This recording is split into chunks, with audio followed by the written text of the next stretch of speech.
बसला असता त्याला सगळ्यांना त्या ठिकाणी वाहनाची व्यवस्था करून द्यावी लागली असती. तो जर उभा असला असता तर निश्चितपणानं गावात जाऊन विनंत्या कराव्या लागल्या असत्या. आता मी तुम्हाला कोणाला तरी एखाद्याला फोन केलाय का मला? एखाद्याला? आजची रॅलीचं नियोजन हे जनतेनं केलंय, जनतेनं. आणि मला सांगितलंय की आपल्याला आज आष्टीत रॅली काढायची. आधी काय व्हायलंय मलाच काही कळणार. फॉर्म ज्या दिवशी भरायचा त्या दिवशी आमचे डॉक्टर आपल्या डोके साहेब म्हणले की आपल्याला फक्त 200 लोकात भरायचं. ठीक आहे म्हणलं, आम्ही व्हॉट्सअपला टाकून दिला असेल 24 तारखेला. त्या दिवशी मला वाटतं तो योग होता, कोणता? गुरुपुष्यामृत योग. अरे म्हणलं 100-200 लोक जाऊन आपण आवेदनपत्र भरू. व्हॉट्सअपला मेसेज व्हायरल झाला आणि 7-8 हजार लोक रस्त्यावर परतूरच्या. आजच्या रॅलीत मी कोणालाही त्या ठिकाणी मेसेज दिला नाही. आणि म्हणून आज जवळजवळ आष्टीत मला वाटतं कालच्या यात्रेत, कालची जत्रा होती, जत्रा, त्या जत्रेमध्ये लोक, आम्ही जोपर्यंत भारतीय जनता पार्टीत होतो रोहनजी, तोपर्यंत 8-10 हजार लोक रस्त्यावर उतरायचं. मग काय होतं, एक प्राणी आणि तो गाडीच्या खाली चालला. गाडीच्या खाली काही प्राणी चालतात ना, गाडीच्या खाली. शेतकरी गाडी न्यायला, त्याच्या खाली एक प्राणी असतो. तो प्राणी खाली चालतो. कधी कधी त्याला असं गर्व होतं की जसं काही गाडी मी सोडायला लागलो. आणि आतापर्यंत 30-35 वर्ष मित्र, आमचं एक नेतृत्व या ठिकाणाहून गेलं, मदन सिंगी नावाचं. ज्या मदन सिंगीनं ही भारतीय जनता पार्टी बांधली, ज्या मदन सिंगीच्या तालमीमध्ये रामप्रसाद थोरात घडला, तसाच या तालुक्याचा आमदार सुद्धा घडला. यस काँग्रेसमधून आणलेलं हे पार्सल आहे, लक्षात ठेवा. आज जे सांगितलं जात आहे की भारतीय जनता पार्टीतून बंडखोरी केली, तर त्यांना माझं उत्तर आहे, त्यांना माझं आव्हान आहे की ज्या माणसानं भारतीय जनता पार्टी बांधली आणि तुम्हाला दगडाला शेंदूर लावून एक कोणीतरी लोणीचा माणूस त्या ठिकाणच्या खासदाराची असलेली त्यावेळेची मिरास, त्यांना आव्हान देण्यासाठी लोणीचं एक पार्सल उचललं आणि त्या दगडाला शेंदूर लावण्याचं काम त्या दिलीप तोर आणि त्या शिकीनं आणि रामप्रसाद थोरातनं या ठिकाणाहून केलं. ते विसरून गेले तुम्ही. त्या गाडी खालच्या प्राण्यासारखं तुम्हाला वाटू लागलं की आता मीच त्या ठिकाणी ही गाडी ओढतो. म्हणून मित्रो, ते सांगतात की आम्ही काय नाही दिलं. काय दिलं? आम्हाला हेच दिलं. ज्या वेळेला एका शाळेवर शिक्षक म्हणून होतो पाटोद्याला अनुदानित, मला यांची संस्था नोंदणी करणारे आम्ही, मुरली देशमुख आणि मी, ती शाळेचा प्रस्ताव दाखल करणारे आम्ही, तिला मान्यता आणून रोडच्या कडचे झाडं तोडून त्याच्यावर तुटलेले पत्र टाकून जनावरांच्या कोट्या शाळा भरून तिला अनुदानावर आणणारे आम्ही. नंतर ज्यावेळेला आम्हाला एक शाळा आली, 11 वर्ष त्यांच्या शाळेवर अनुदानित काम केलं आणि 4-5 वर्ष पगार उचलली. माझी एक शाळा आली, त्यांच्या पोटात दुखलं आणि मला राजीनामा द्यायला लावला. तरी परंतु नंतर 10 वर्ष भारतीय जनता पार्टीचं काम केलं. या आष्टी आणि कोकाटे हातगाव सर्कल मधल्या सगळ्यांना माहित आहे की इथली भारतीय जनता पार्टी कोण सांभाळत होतं.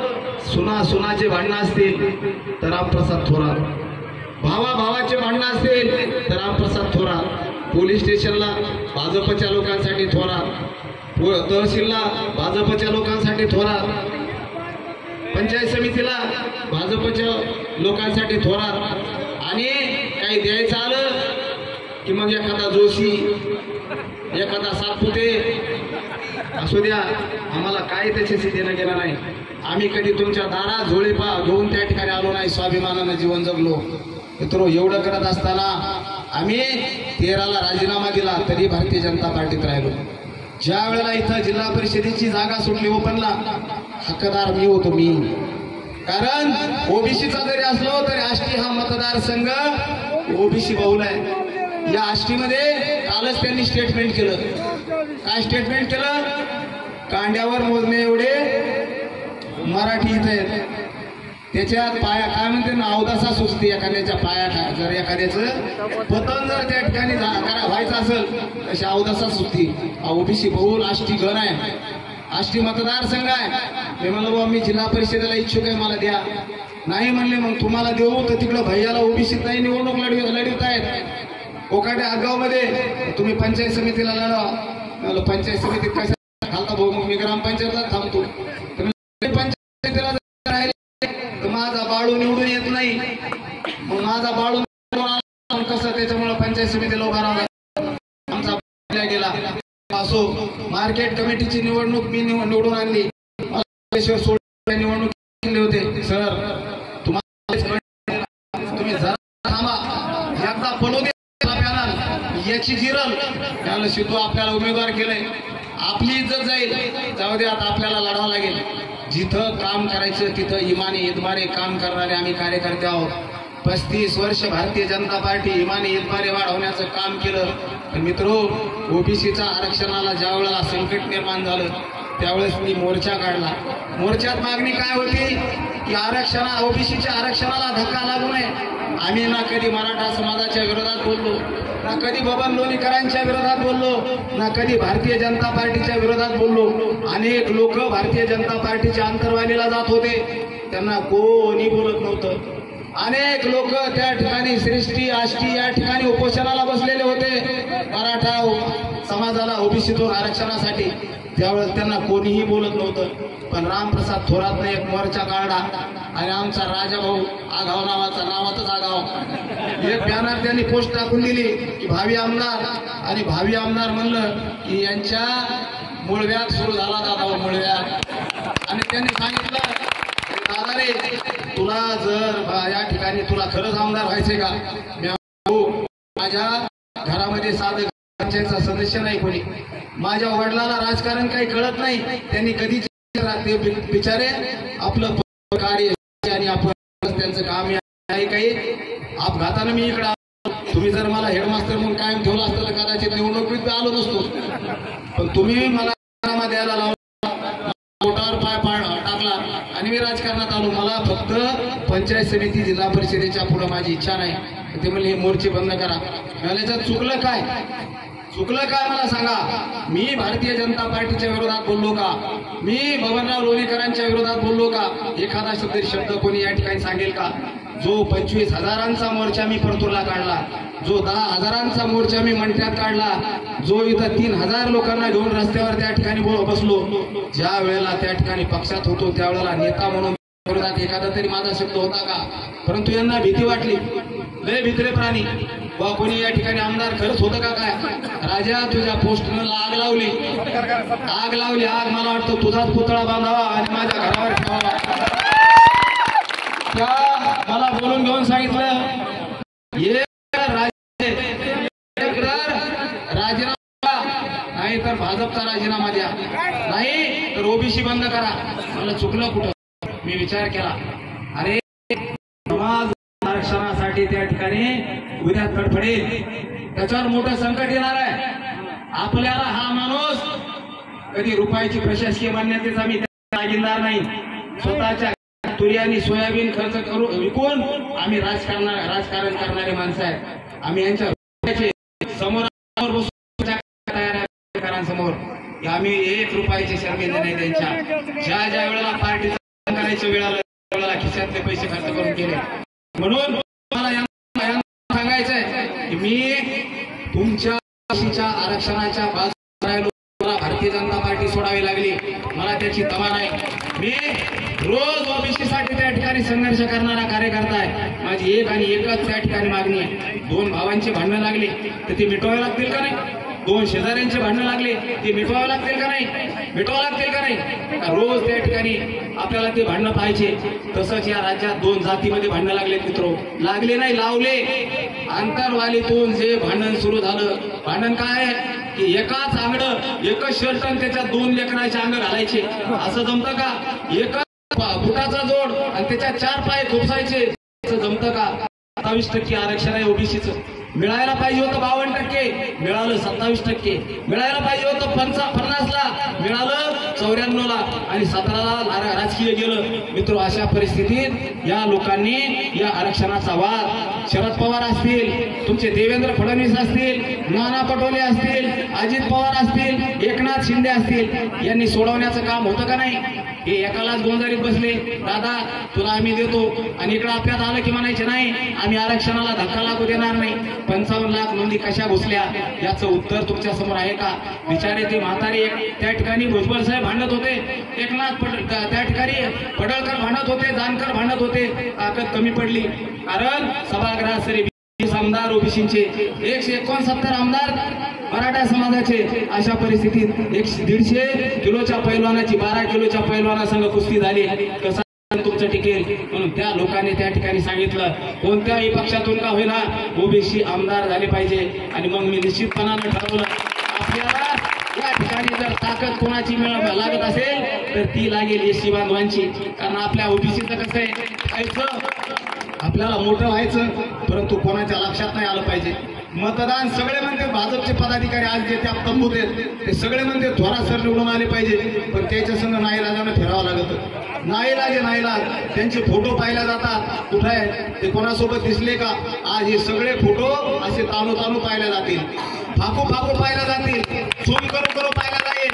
त्या थोडा सगळं बोल होतं. जसं मित्र एखादा माणूस दिवसभर विचार करतो दिवसभर, आणि मग ते स्वप्नात पाहतो, दिवसभर जे चिंतिलं ते स्वप्नात येतं. तसं सध्या जेथलिया आणि लोणीकरांना एकच स्वप्न पडायले, ते म्हणजे संध्याकाळी आरबाळाले ते झोपल्यानंतर वंचित आघाडी रामप्रसाद थोरात नेमकं एवढं काय झालं गॅस सिलेंडर, असंच ते झोपेत सुद्धा त्या ठिकाणी मला एक जणांना सांगितलं असं केलं तरी काय, सगळे लोक वंचित आघाडीच म्हणाले. आता लोक म्हणू द्या, लोकांचं माझ्यावर प्रेम आहे, पण बबन लोणीकरण जेथली कशामुळे वंचित आघाडी म्हणावी हे काही मला समजलं म्हणाले. म्हणून मित्रो हे दोन माणसं अत्यंत मागे पडलेले आहेत. तिसऱ्या आणि चौथ्या क्रमांकासाठीची त्यांची लढाई आहे, आणि ते आता काय करणार आहे माहितीये का? मतदार पांगला. काल मराठा समाजाच्या विरोधात यांनी बोलून मराठा समाजाचा रोष घेतला म्हणून लोक पांगले. ओबीसी मूळ भारतीय जनता पार्टीचा जनाधार होता, तो ओबीसी माझ्या समोर खंबीरपणाने उभा राहिला. आणि म्हणून आता जेथलिया म्हणतात की यांना मतदान करणं म्हणजे लोणीकरांना मतदान करणे. बाबा रे जेथलिया, माझा तुला एक प्रश्न आहे की गेल्या वर्षी विधानसभेला तुम्ही उभा राहिले, 4 दिवस तुम्ही कुठे गेले निवडणुकीच्या अगोदर? हे जर मला सांगितलं तर मग तुम्ही कोणाला मदत केली हे चिमड्या लेखनाला माहिती आहे. सगळ्या लेखनाला ज्या बबनराव लोणीकरांनी 5 वर्ष आरोप केले की जेथलियाला मी 7 कोटी रुपयात विकत घेतलं, त्यावेळेला जेथलियांनी या गोष्टीचं खंडन का केलं नाही? खरं असल्यावर माणूस बोलू शकतो का? मी त्या प्रक्रियेत होतो. मी परळी मार्गे हा सौदा झालेला आहे, परळी मार्गे याचा सगळे पुरावे माझ्याकडे आहेत. तुम्ही मला काय सांगता वंचित आघाडीला मत म्हणजे जे बबनरावला मत आहे? अरे दादा, तुम्ही निवडणूक झाल्याच्या नंतर सगळ्या भाषणातून परमेश्वररावने सांगितलं की कोण्या हॉटेलमध्ये जेवले सांगायचं का? बरोबर सांगायचं का? आणि म्हणून लोकांना किती दिवस छुत्या बनवणार? बबनरावनं कधी तक्रार केली का सांगा? नगरपालिकेचे प्रचंड भ्रष्टाचारी काम, एक तरी तक्रार आहे का? का नाही? बबनराव लोणीकरांच्या एवढे नारायण बबन लोणीकरांच्या करोडो रुपयाच्या कामामध्ये जेथलियांची एक तरी तक्रार आहे का? विरोधी काही एकमेकाची यायचं अंधारात प्रेमी अंधारात चुम्मा अंधारात चलतोय अंधारात. म्हणून तुम्हाला पुन्हा उदाहरण सांगू का? पुन्हा मार्केट कमिटीची निवडणूक झाली, परतूरची झाली का नाही? ती निवडणूक सभापती कोणी केला? विरोधी पक्ष आहे का? आम्ही सांगितलं परतूरची मार्केट कमिटी बिनविरोध केली, आष्टीची बी करा. नाही म्हणले कार्यकर्ते पडले तर जवळ राहते, म्हणजे आता होऊ द्या. 5-5 लाख घातले, समाधानी झाले. कार्याची काशी करायची आणि आपल्या घरच्या निवडणुका वाटून घ्यायच्या. मित्रो, हुशार कोले ते हुशार कोले माहितीये का? मतदानाचं भांडण लागलं, एकाला काँग्रेसमध्ये कोणी मोठं होऊ द्यायचं नाही आणि एकाला भाजपमध्ये पुढे कोणी होऊ द्यायचं नाही. दोघच बापले वारसा हात चालू आहे गाडी पोरग राजा राजाचं पोरग राजा अलग लक्षात याचा भैया आणि त्याचा भैया यांची ताई आणि त्यांची बी ताई आणि बाकीच्या लोकांनी उचला सतरंजा टाका चटया एवढाच कार्यक्रम भारतीय जनता पार्टीमध्ये चालू आहे दादा हो 3-3 रुपयाचे काम सुद्धा यांनी स्वतः केले कार्यकर्ते आशेनं पाहत होते आज तरी मिळेल उद्या तरी मिळेल हात बांधले आणि दोरीला जिलबी लटकून आम्हाला लहानपणी एक खेळ खेळायचो आम्ही दोरीला जिलबी लटकलेली असायची आणि आमचे हात बांधलेले असायचे शाळेत आमच्या तोंडात येत नव्हती बबनराव लोणीकर आष्टीच्या जिल्हा परिषद शाळेचे विद्यार्थी आहेत आणि त्यांनी त्या जिलेबीच्या कार्यक्रमामध्ये प्रथम पारितोषिक मिळवलेलं होतं कार्यकर्त्यांचे मित्र हाल झाले हाल कार्यकर्ते काय म्हणते माहिती का घरातून फोन करून नाव सांगू नका बरं का आमचं मतदान तुम्हालाच मित्र हो तुमच्यात येतील तुमच्या गावागावात पैसे देऊन तुम्हाला फोडण्याचा प्रयत्न करतील ओबीसीवर जोर आहे दोघांचा ओबीसीवर कारण तिकडं दुकानावर मराठा समाधान नाही बबनराव त्यांनी काल जरांगे पाटलांनी सांगितलं विचार दोघे घरात घुसतील माळ्यात घुसतील वंजाऱ्यात घुसतील बंजारा समाजात घुसतील आणि दलित वस्त्यात सुद्धा हे पैसे वाटायचा कार्यक्रम करतील दादा हो म्हणून अशा जुलमी लोकांना जर तुम्हाला पुन्हा सभागृहात पाठवायचं असेल तर मग 5 वर्ष पुन्हा गुलामीत जातील आणि 70 वर्षात एक रामप्रसाद थोरात उभा करायला 70 वर्ष गेले 70 वर्ष जर या वेळेला रामप्रसाद थोरातचं पतन जर तुम्ही केलं तर पुन्हा ना ओबीसीचा माणूस उभा राहणार आहे ना पुन्हा एससीचा माणूस उभा राहणार आहे म्हणून यांनी हरामीच्या कमवलेला पैसा आपण लुटला पाहिजे एक गाडो एका माणसानं चोरून आणलं आणि बाजारात नेलं लघवीला गेला लघवीहून येऊस तर गाडो बी गायब झालं घरी आला बायकोने विचारलं गाडो केवढ्याला इकलं त्याने सांगितलं जेवढ्याला आणलं होतं तेवढ्यालाच इकलं आणि म्हणून दादानो यांनी काही तोरू आणि खळे नाही कोणाचे काढायला 90ला इथल्या लोकांना माहिती लोकांची काय होती आपण लोकांनी आता भागवतरावांनी सांगितलं की त्यांचीच गाडी होती आणि आमचे 50-50 रुपये होते आज त्यांची संपत्ती जर मोजायची असेल तर 2 महिने इतक्या जनतेला सुद्धा ते पैसे मोजता येणार नाही परभणी पासून ते मलबार हिल किती मार्ग सांगू वाघोली सारखं सेंटर जिथं लाख रुपये स्क्वेअर फीटने जमीन मिळते तिथं सुद्धा प्रॉपर्टी आहेत ह्या लोकांच्या 7 फीट होतील एवढे मग माहिती का निवडणुकीची आणखी 3 फूट कमवायचं म्हणजे पुन्हा झालं पुरवठ्याची 500 कोटीची योजना केली दादा ऐकून तुम्ही थकले मी 4 वर्ष 50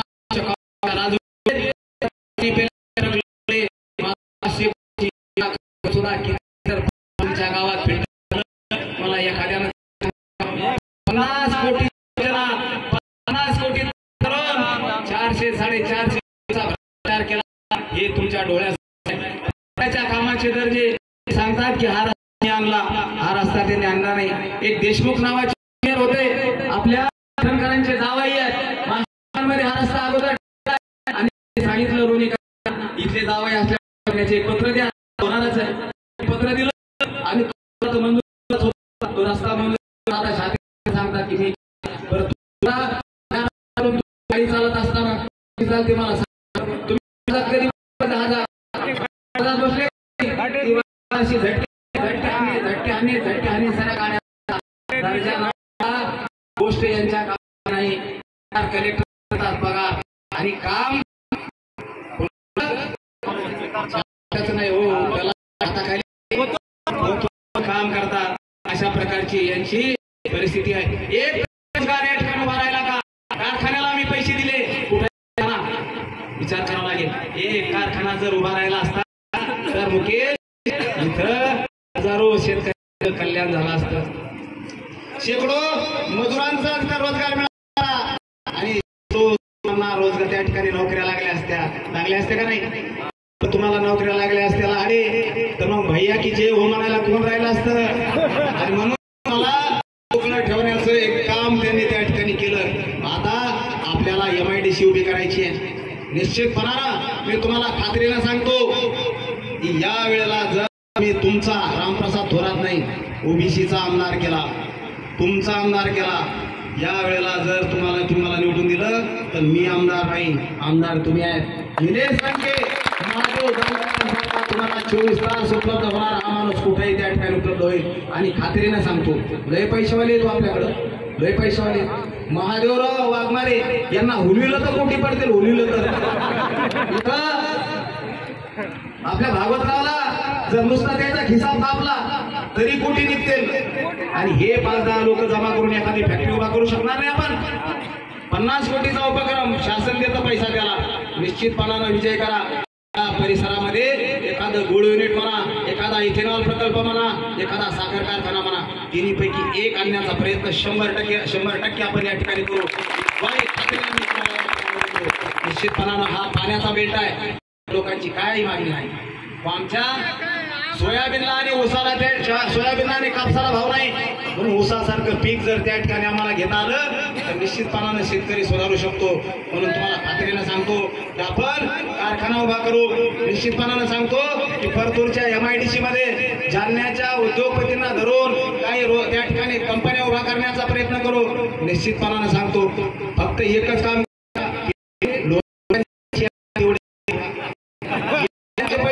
तेवढे घ्या आणि मतदान मात्र इमानी एतबारी विकू नका, इमानी एतबारी विकू नका। कोणी केला हो जानकरांचा पराभव, कोणी केला, कोणी केला, कोणाच्या बॅनरवर कोणाच्या चिन्हावर उभे राहिले होते। धनगरांनो एकदा विचार करा, आता जर का येड गेलं नाही रे बाबांनो, भविष्य कधीही ओबीसीला माफ करणार नाही। म्हणून आपले काही लोक पैसे देऊन फिरवले जातात, पैसे देऊन भोंगड्या बैठका चालू केल्या, पैसे देऊन।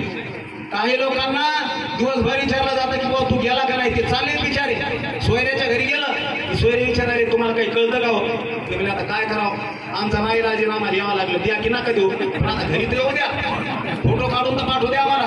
म्हणजे सध्याचे कार्यकर्ते किरायानं लावलेले आहे, जेवढे खेळण्याला आपण चाबी देऊ तेवढेच पळणारे कार्यकर्त्यांचा नाईलाज होतो।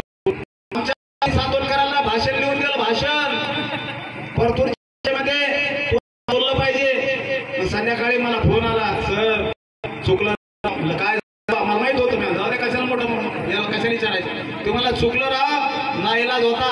आणि आम्हाला उद्या महानगर काय मार्केट आपले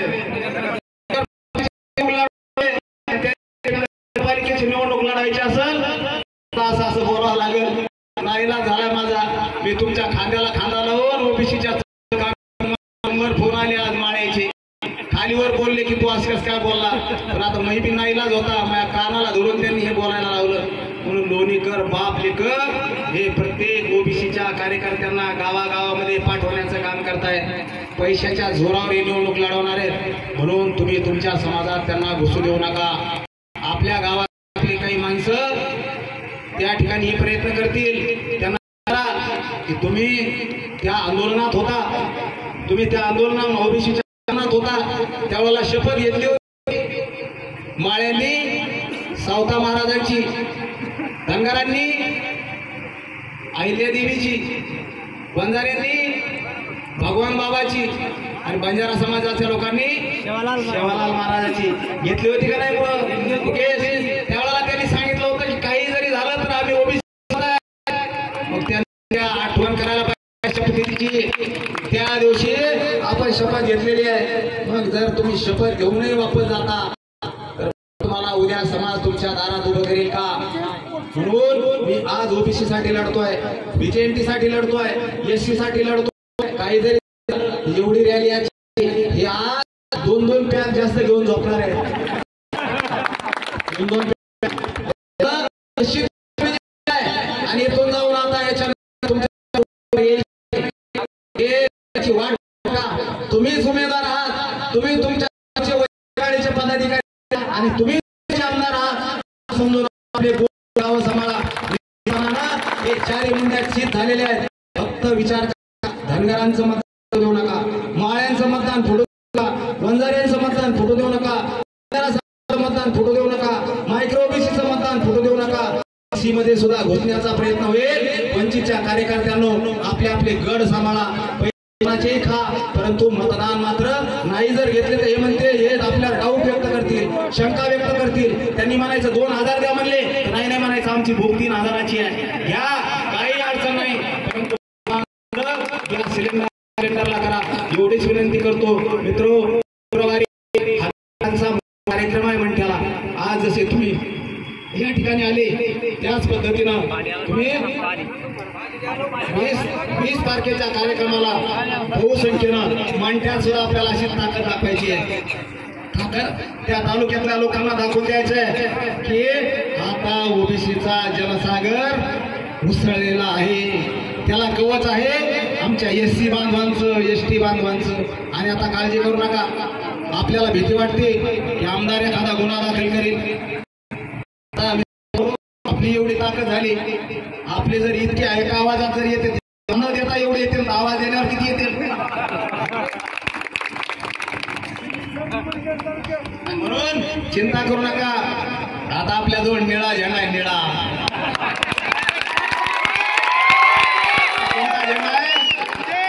झेंडा आहे. आणि म्हणून यांना आपल्याला तिरपट डोळे करून जरी पाहायचं असेल तर यांना 10 वेळेला विचार करावा लागेल.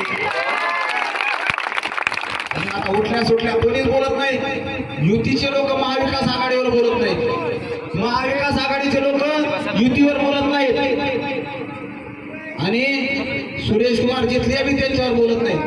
हे सगळेची सगळे भाषणात वंचित आघाडी रामप्रसाद थोरा, वंचित आघाडी रामप्रसाद थोरा, एवढाच उद्योग एवढा धंदा यांना लागलाय. माझं तर काय बाबा 35 किलो वजन आहे, इतकं धस्ती कशामुळे घेतली काय माहिती. त्याच्यामुळं काळजी करू नका. उद्याचा आमदार वंचित बहुजन आघाडीचा आहे. डॉक्टर मेडिकल असोसिएशनची बैठक आहे, सांगण्यासारखं भरपूर आहे. तुम्ही एवढ्या प्रेमानं आले, तुम्ही माझ्यावर इतकं प्रेम व्यक्त केलं, निश्चितपणानं 7 जन्म जरी झाले तर यातून मी उतराई होऊ शकणार नाही. हे तुमचे उपकार मी कधी फेडू शकणार नाही. म्हणून 5 वर्ष आमदार झाल्याच्या नंतर माजणार नाही, तुमच्यात राहील. मस्ती करणार नाही, तुमच्यात राहील. आणि तुम्हाला सांगतो प्रत्येक वर्षाच्या 1 मेला माझ्या संपत्तीचा हिशोब तुमच्या दारात येईल, तुमच्या दारात. एवढं प्रेम हजारो कोटी रुपये देऊन मी त्यांना सांगतो त्या 5-5 कोटी नाही 10-10 कोटी रुपये खर्च करा, अशी झाली एवढी रॅली काढा. माझं खुला आव्हान आहे. पैसा विकत घेता येतात माणसं, म्हणून तुम्ही एवढं प्रेम माझ्यावर केलं. 1 तारखेला 1 एप्रिलला माझ्या सगळ्या संपत्तीचा हिशोब तुमच्या समोर असेल. ना मला गुत्तेदारी करायची, ना मंठ्यासारख्या उमेदवारासारखे मला बिअर बार चालवायचे, ना परतूर सारखे मला पेट्रोल पंप रॉकेल पेट्रोल एकत्र करून विकायचं, ना लोणी सारखं मला गुत्तेदारी करायची. एकच असा उमेदवार आहे की जो शाळा चालवून तुमच्या लेकरांना शिक्षणासारखं पवित्र काम करणारा पाहिजे. दारू, पेट्रोल, डिझेल आणि गुत्तेदारी करणारा तुम्हाला पाहिजे. हे तुम्ही तुमचं ठरवा. जनतेनं ठरवून टाकलंय. 20 तारखेला खटाखट मतदान होणार आहे. 23 तारखेला आपला विजय निश्चित आहे. पण आता जागे राहा. तुम्ही त्या ठिकाणी शेती केली, बोखरणी केली, पेरणी केली, पाणी दिलं, फवारलं, खतं घातले, खळं केलं, रास तयार आहे. फक्त रात्री झोपायचं नाही, नाही तर हे चोर लुटून येतील, याचीच काळजी आपल्याला घ्यायची. मित्रो, खात्रीनं सगळ्यांना सांगा, आणखीन 6-7 दिवस आहेत. एक संकल्प करा की रोज 5 जणांना आपल्याला जवळच्या माणसांना सांगायचंय की या वेळेला ओबीसीला मतदान, या वेळेला ओबीसीचं मतदान ओबीसीला, या वेळेला व्हीजेएनटीचं मतदान ओबीसीला, या वेळेला एससीचं मतदान ओबीसीला, या वेळेला एसटीचं मतदान ओबीसीला. एससी, एसटी, व्हीजेएनटी, ओबीसी आणि गोरगरीब मराठा भांडण सोडवायचंय. जो भांडण जे लागलंय निश्चितपणानं आम्ही वंचित बहुजन आघाडीची भूमिका आहे की मराठा समाजातल्या गरीब लोकांना आरक्षण मिळालं पाहिजे. स्वतंत्र आरक्षण ते द्यावं लागेल, तेव्हा भांडण मिटेल. एकच वस्तू जर घरात आणली तर 2 भावांचं आपण त्या ठिकाणी लावल्यासारखं होईल. 2 लेकरं असतील तर 2 वस्तू न्याव्या लागतील. म्हणून मराठा समाजासाठी स्वतंत्र आरक्षण आणि ओबीसी साठी स्वतंत्र आरक्षण या भूमिकेसाठी सभागृहात भांडणारे लोक माझ्या पाठवायचे. तुम्ही प्रचंड मताने मला विजय करा एवढीच विनंती या निमित्तानं करतो आणि थांबतो. धन्यवाद. जय हिंद, जय भीम. नाश्ता केल्याशिवाय या ठिकाणी जाऊ नये एवढीच विनंती करतो आणि थांबतो. धन्यवाद.